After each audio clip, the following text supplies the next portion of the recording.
Hello, I'm Alex from Fontain Motors. This is another one of our buying guide videos. Today we're going to be talking about the third generation 8V S3, like this one here. If you've not already seen our B8 RS4 video, we'll put a link to that in the description below. But today we're going to be talking about our best-selling car and Audi's best-selling S model, the 2013 to 2020 Audi S3. If you're thinking about buying one of these cars or in the market, this should be some really useful information for you. Audi launched the third generation of S3, known as the 8V car, in 2013. It was an all-new design on the MQB chassis and didn't carry over any components from the previous generation S3. It was available in a 3-door hatchback, a 5-door hatchback like the car behind me, known as Sportback, as well as the saloon slightly later on, and also a 2-door convertible. All of the cars use a 2-litre turbo EA 888 engine with at least 300 horsepower. All of the cars have Haldex Quattro 4-wheel drive. They were available up until the end of 2017 with a 6-speed manual gearbox, and until the end of 2016 with a 6-speed S-tronic or DSG automatic that was replaced at the facelift with a 7-speed item. Early cars all have 300 horsepower. From the facelift they went up to 310, and then at the end of 2018, with some changes to emissions laws and WLTP, they gained a GPF in the exhaust and power went down slightly to 300 horsepower. Equipment: what was standard and what was a cost extra? Being an Audi, there is of course quite a lot on the options list and not all that much in terms of standard equipment. When the cars launched in 2013, you did get a few bits and pieces thrown in as part of the basic price.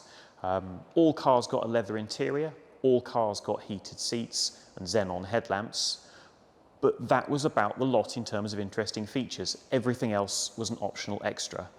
It improved very, very slightly at the facelift, which in the UK was on at the end of 2016 on a 66 plate. Audi added to the standard equipment LED headlamps, satellite navigation, a better MMI screen and smartphone interface that let you use either Apple CarPlay or Android Auto. In terms of adding cost extras to the car, there was quite a lot on the list and a few features that are considered really, really desirable on the used market. The one everybody wants, satellite navigation.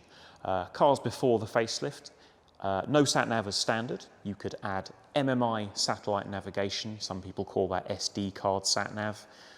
Pretty simple system, uses the standard screen, works absolutely fine. Audi release updates every year.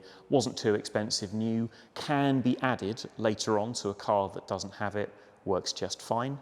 Second option, satellite navigation plus. That's the hard drive based system, little bit faster in operation and gives you a bigger screen in the dashboard as well, little bit higher resolution, little bit sharper. Probably then the most desirable option, and one people really, really hunt out, does make a tangible difference to use values, is the panoramic glass sunroof. That's fitted to the car behind us, pretty easy to see.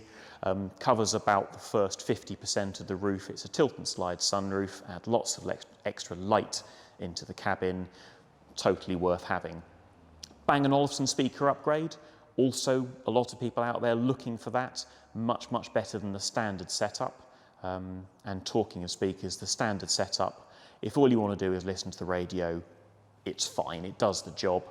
There was a middle upgrade known as Audi Sound System, added a couple more speakers and a subwoofer, and then Bang & Olufsen was on top of that. Whilst you were buying options for your interior, you could replace the standard A3 sports seats with Audi's Super Sport seats fitted to a lot of the other S and RS cars, and they included quilted leather as well. All S3s as standard, with the exceptions of saloons and convertibles, got 18-inch wheels. There were a couple you could pick from. There was no cost difference, or you could even have one of the 18s from the normal A3 range. All of the wheels were diamond cuts. You simply chose the one you wanted new.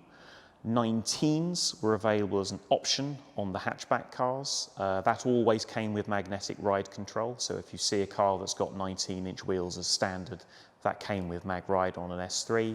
And as I say, if you were buying the saloon, or the convertible, you did get 19-inch wheels as standard that included mag ride. There were quite a few colours available on an S3, and without going into mega detail and custom ordering through Audi exclusive, people generally look out for your blacks, greys and blues as suits your own personal taste.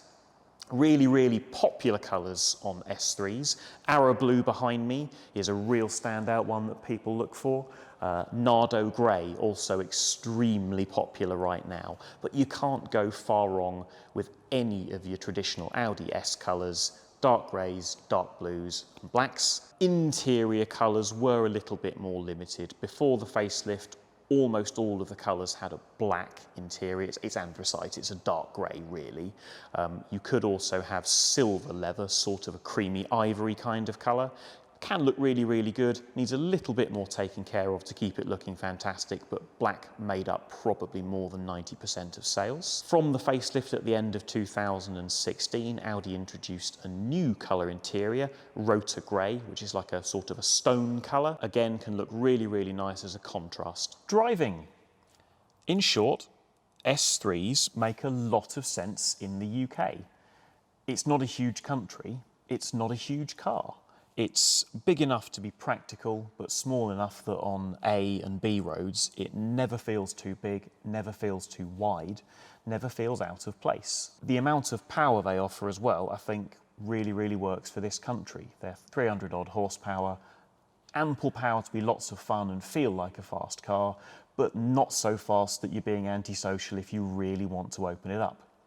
Handling as well, very much on your side in terms of wet, craggy, crumbly roads, leaves, bit of mud, sand. Quattro four-wheel drive gives you absolutely loads of traction, really whatever the weather decides what it wants to do. Car feels like it's very much on your side, not going to spit you out backwards into a hedge. They handle really quite nicely, really nice precise feeling through the steering wheel, very sure-footed, very stable.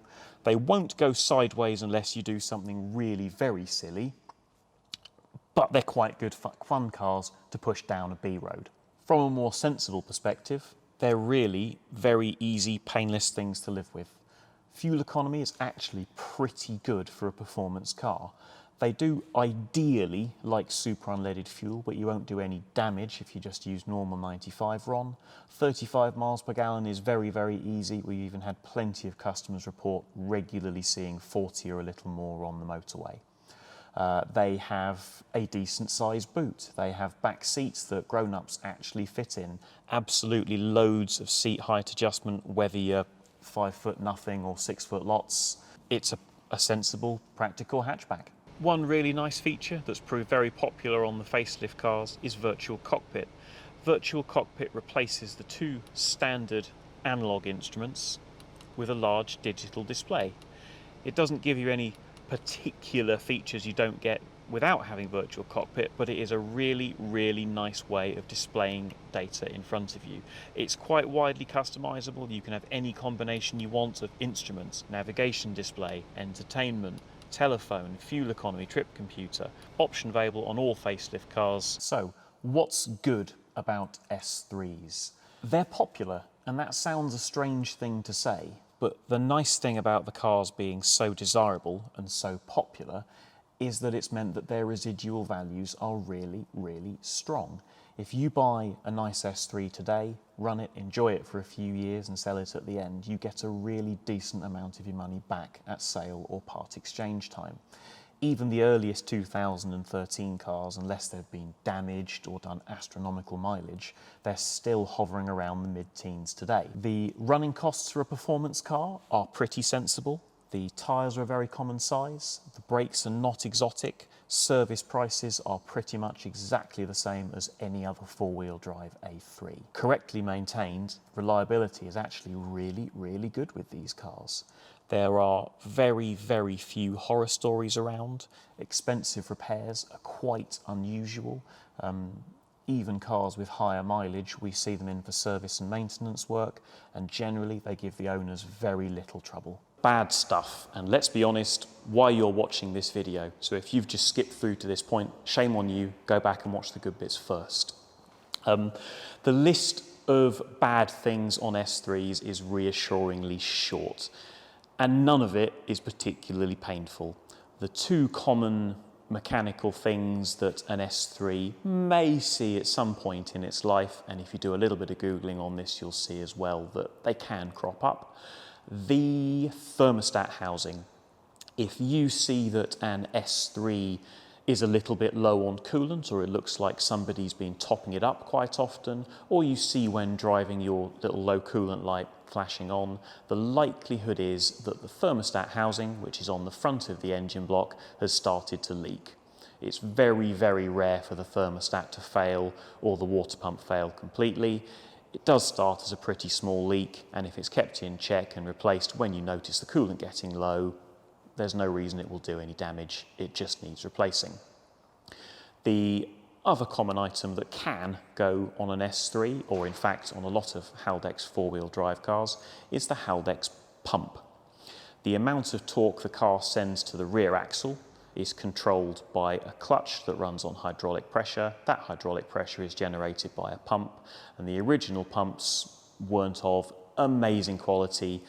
They can fail prematurely. Fairly easy to tell if one isn't working.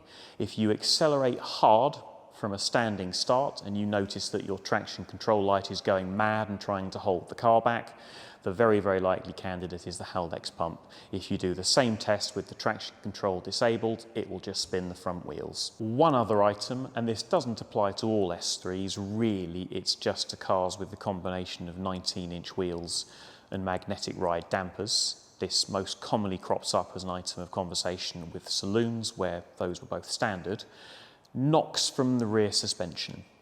There have been some complaints that, particularly when going over speed bumps, the rear suspension gives you a little bit of a bump. Audi quite early on redesigned the top mounts. There are also now redesigned bump stops that make it significantly quieter. Although cars with 19-inch wheels over sharp bumps and speed humps, it's quite a heavy combination of wheel and tyre. You do get a little bit of noise, but it should not be excessive. Maintenance, pretty painless on S3s. It's a chain-driven engine. There's no timing belt to worry about, so no expensive replacement at 80-odd thousand miles or whatever some cars can be. Main servicing of the engine, a lot came out of the factory on what Audi call long life or variable servicing, where they'll go up to 30,000 kilometres, so about 20,000 miles between services. We recommend that most owners, with a mix of driving, or even if you want to push it a little bit now and then, do it on a fixed interval. And that effectively just means an interim oil change. So car after a year or about 10,000 miles, change the oil. After 2 years, do a full service. Major service on the S3, and that just adds spark plugs and an air filter, 40,000 miles. Haldex oil changes, so that's the oil in the car's rear differential. That has a 3-year interval, regardless of mileage. Manual gearboxes don't require oil changes, but all of the S-tronic automatics do. Pre-facelift cars with the 6-speed automatic, their interval is 40,000 miles, but there's no time on that, it's just mileage.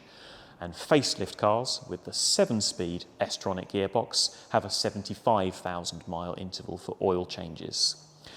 If you're wondering what any of these cost, if you visit fontain.co.uk, press the service button, put in the registration number of your car, or even the registration number of an S3 you're thinking about buying, and it'll give you menu pricing on all of the common service and maintenance items that an S3 needs.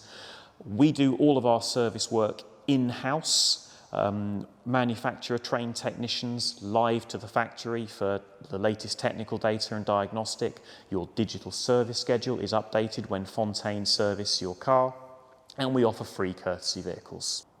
If you own an S3, you're buying an S3, or the same if you have a different Volkswagen Group car and it needs service, maintenance or repair work, visit fontain.co.uk, enter the service section, enter your reg number, and you can book most common diagnostic, maintenance and service work online.